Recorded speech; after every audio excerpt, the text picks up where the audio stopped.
Apakah ada tes atau pemeriksaan khusus yang dapat membantu untuk mengidentifikasi risiko persalinan prematur, dokter? Ya, jadi sebetulnya sama seperti saya suka mengumpamakan ya ke pasien itu, kita memprediksi terjadinya persalinan prematur itu sama seperti kita memprediksi kapan terjadinya hujan begitu loh. Artinya kita bisa lihat mendung, mendung, mendung, tapi akhirnya nggak hujan begitu loh. Kita bisa melihat ini resikonya tinggi itu persalinan prematur, tetapi ternyata akhirnya nggak lahir prematur. Itu bisa terjadi begitu. Tetapi bisa juga, oh ini hujan, ini langitnya terang, terang benderang, cerah, nggak bakalan hujan deh. Nggak taunya tiba-tiba mendung terus hujan gitu loh, dan banjir lagi kayak gitu. Nah inilah yang terjadi juga gitu loh, bisa saja kehamilan yang kelihatannya baik-baik saja, sehat dan nggak ada apa-apa, tiba-tiba lahiran prematur gitu. Nah memang dosa dosa terbesarnya adalah kalau kita udah melihat ada tanda-tanda, ada faktor risiko mau prematur, kita lihat langitnya udah mendung, dosa terbesar adalah kita nggak bawa payung, kita nggak standby gitu. Itu dosa besar karena kita sudah melihat ada faktor risiko ke arah prematuritas, tapi kita nggak bikin apa-apa, dengan sengaja kita lahirannya di tempat yang tidak punya fasilitas. Itu kan kayak cari gara-gara jadinya. Tetapi kalau misalnya kita tidak bisa mengantisipasi, kelihatannya bagus-bagus saja tiba-tiba lahiran prematur, itu namanya memang sudah jalannya begitu, kita juga nggak bisa bikin apa-apa, itu udah takdir begitu. Tetapi kalau kita punya kesempatan untuk memperbaiki, kita pengen punya kesempatan untuk mencoba lebih baik lagi menyelamatkan masa depan anak kita gitu loh.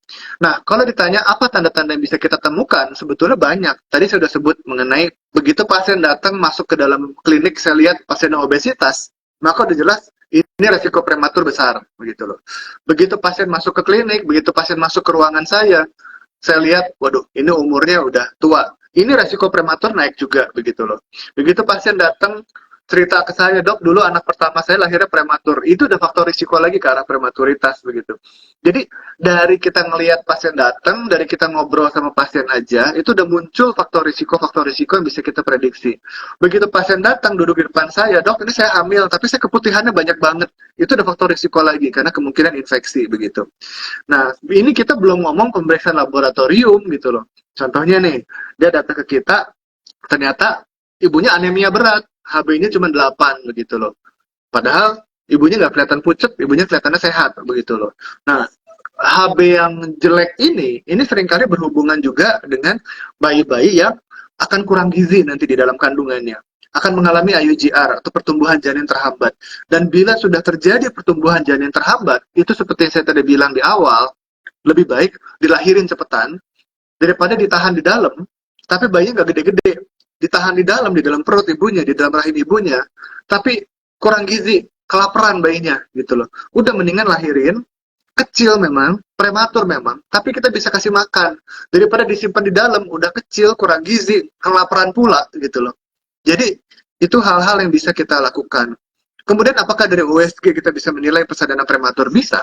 Bisa, kita bisa melakukan USG transvaginal atau USG dalam, USG vagina, USG jalan lahir untuk melihat faktor risiko ke arah prematuritas.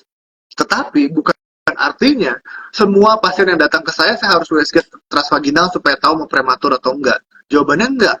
Kita akan cari tahu dulu, kamu punya resiko enggak karena prematuritas? eh Enggak, ternyata nggak ada faktor risiko, nggak ada faktor risiko yang menonjol gitu, biasa-biasa aja, umur masih muda, pertumbuhan berat badan bagus, ibu nggak obesitas gitu loh. Profil gula bagus, pertumbuhan janin bagus, tidak ada kontraksi juga. Ya buat apa sih USG transvaginal gitu? Gimana buat apa sih USG dalam? Tapi misalnya dia datang, dok, perut saya udah mules-mules terus dari kemarin. Ya udah, yuk kita USG dari dalam, kita lihat gitu. Udah ada bukaan belum? Udah ada penipisan jalan lahir belum? Udah ada pemendekan jalan lahir belum? Nah, kayak gitu. Itu kita lakukan USG transvaginal. Jadi kalau zaman sekarang, mungkin kalau zaman dulu pernah dengar istilah kalau ke dokter kandungan nanti dicolok gitu. Nah, banyak ibu-ibu yang takut ke dokter kandungan karena takut dicolok gitu loh. Apalagi dokter laki-laki.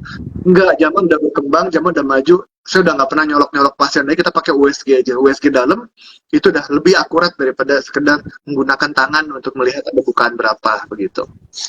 Jadi ada banyak, rambu-rambunya ada banyak mas. Gitu.